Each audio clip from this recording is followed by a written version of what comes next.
Welcome back, explorers. This is Joel Hunt, the Natural Explorer. Today is National Bee Day, and with me is Brian Foss. Welcome, Brian. Thank you, Joel. Glad to be here.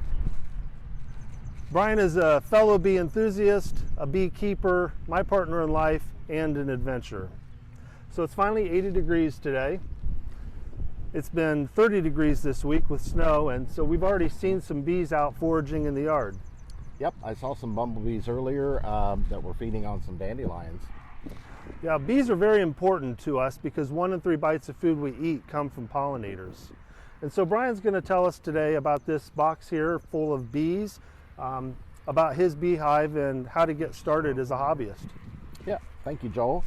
Yeah, I just bought this package of bees. I ordered it a few weeks ago online from a local apiary. And as you can see, the bees come in a box that is sealed with screen, and it includes everything you need to start a new hive. I see a couple have escaped already. They're ready to get going. Yeah, I'm not sure if they actually escaped or if they were just drawn to this box and traveled along for the ride. Yep. But inside of this box, there is a can of sugar syrup. And what's that do? Does that help supplement their diet? Yes, so the sugar syrup is something that they'll eat while they're in this temporary home. And also, there is a marked queen that is in a separate box, and hopefully they're getting used to her scent, and they're going to start wanting to be around her and follow her. So that's why you can see a lot of them are kind of stuck together, swarming in the middle there. So does every box come with a queen? You can buy just packages of bees without a queen, but since I'm starting a hive and a queen is a must for every hive, and I ordered a queen as well. Now you can only have 1 queen in every hive, and the queen is responsible for reproduction and laying eggs, and that is her sole purpose. Okay. So I'm standing here in a yellow shirt. You're in white. Explain to me why it's important to wear white when you're handling bees. Yeah, so the bees' natural predators are dark. If you think about a bear, for instance, it's going to have black or brown fur. And so through evolution, the bees have learned to see dark figures as an enemy. So it's always better to wear bright colored clothing when you're working with your bees. While Brian gets ready to install the bees into his new hive, let's look at all the preparation that needs to happen before we get to this point. It's not something any beekeeper would wish for, but honeybee colonies can sometimes die off. There are various reasons for this happening, ranging from the weather and disease to pesticide and chemical. When an entire colony dies off, you have to clean the beehive and prepare it for its next use. So tomorrow is bee day, and I'm getting ready for my package of bees that I ordered.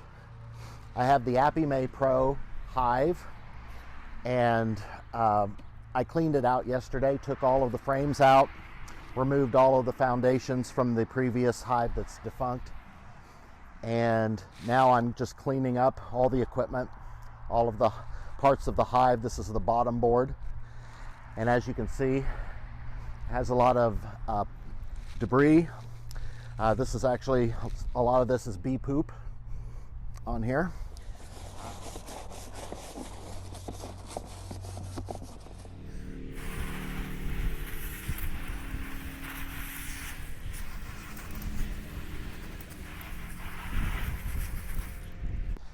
So I got, this hive is an Apimay Pro. It's a plastic insulated hive, like a cooler that you would use for beer or pop. And it has 2 boxes. We have the super on top. This is the lid. As you can see, it's quite dirty. Has a lot of the propolis left over from the previous hive, but I wanted to just try and clean it up a little bit. It doesn't have to be perfect, but I want to make sure that it's relatively clean for the next hive.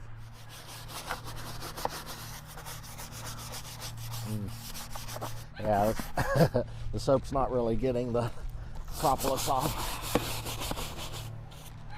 said, it doesn't have to be perfect, but get rid of the bodies. There's a little spider. Oop. There you go. So this is called the Honey Super, and it's called a super because it's on top. So super means top. So this is just the super box. And then the one below is your brood box.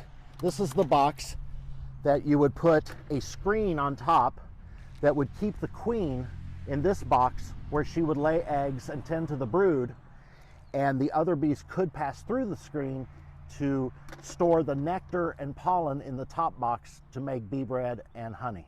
So these are the Apime frames. They do come apart into two pieces that interlock together. And what you do is you put your foundation, your wax foundation in there, and then just snap it together. So these are foundations that I ordered online from Natural Apiary. And the wax foundations are made from beeswax, and these go into the frames that I put in the hive. This gives the honeybees a head start in making their cells for their eggs. And these foundations are called wired because they have wires that have been inserted for extra support. In the mid-1800s, Lorenzo Langstroth created a rectangular bee box with removable frames so beekeepers could inspect and even remove honey from the honeycomb. This type of box kept beekeepers from disturbing and destroying the hives when it came time to collect the honey. Langstroth's discovery of bee space, or leaving enough space between the frames, mimics the natural space in the shallow chambers of a hive. In leaving just the right amount of space, the bees refrain from covering this area with wax. The wooden frames containing the honeycomb can then easily be lifted out from above the hive.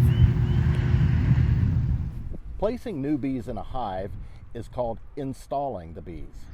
And before I show you how to install bees in the new hive, I want to show you some of the equipment that I brought out to use. The first step in installing bees is to gather the equipment that you're going to need. So I brought out the hive that I prepared and cleaned yesterday. I also brought my hive tool, a spray bottle with spring water, some duct tape, and a fresh bee patty for feeding the bees. I'm by no means a bee charmer. I have been stung before, but Brian has complete control of this hive as he's getting it all set up. Well, it's important to remember that these are wild animals and getting stung is part of beekeeping. So now I'm going to open the package of bees using my hive tool. I'm just going to pry off this top part. Okay. As you can see, there's the can of syrup.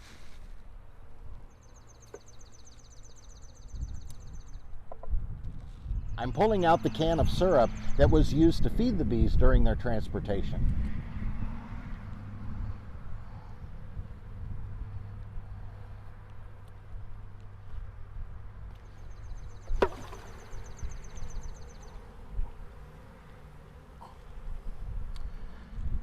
Next, I'm going to look for the queen.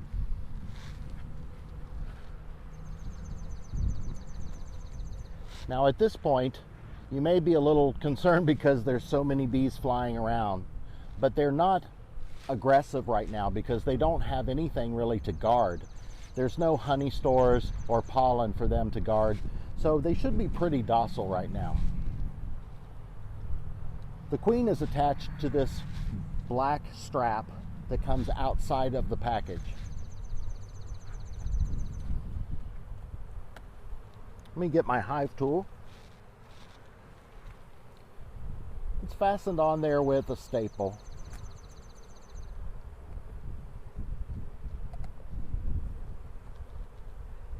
I just want to be gentle.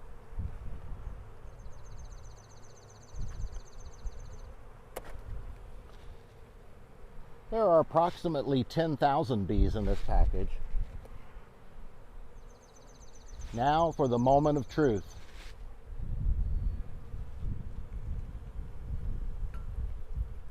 This is the box that the queen is contained in.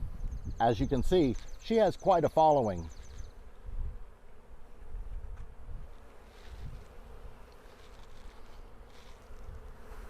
I'm going to shake those bees off of there. Use my bee brush just to gently knock some of the bees off. And what I'm looking for now is just to make sure that my queen survived the trip.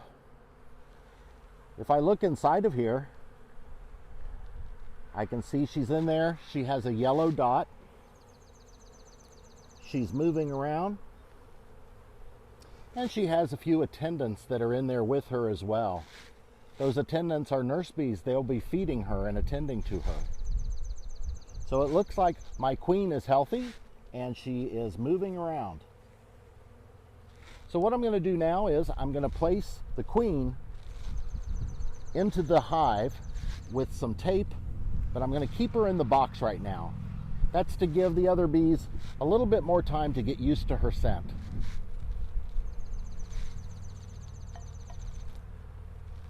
I'm going to move this box.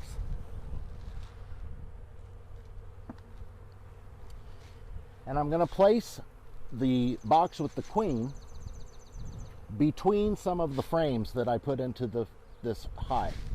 So I have 5 frames, and I'm going to put it between 3 and 4.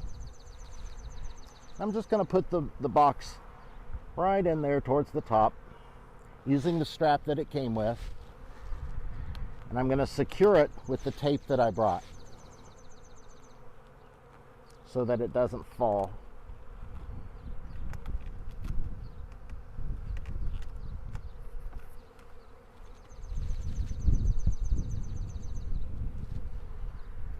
There.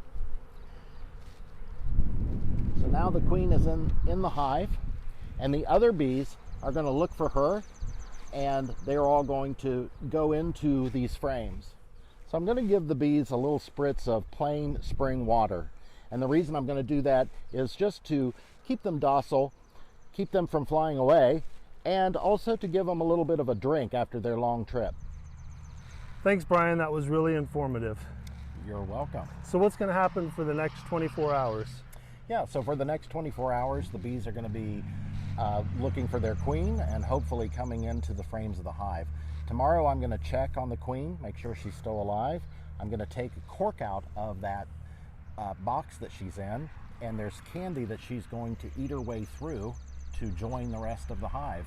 But I'm going to give it 24 hours before I do that. I'll probably also add some sugar syrup water into the hive as well, just for some extra food. Great.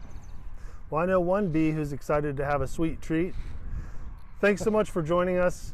I hope you enjoyed today's program. If you did, please click like and subscribe, and comment below and let us know what videos you'd like to see in the future. Until next time, get out and explore.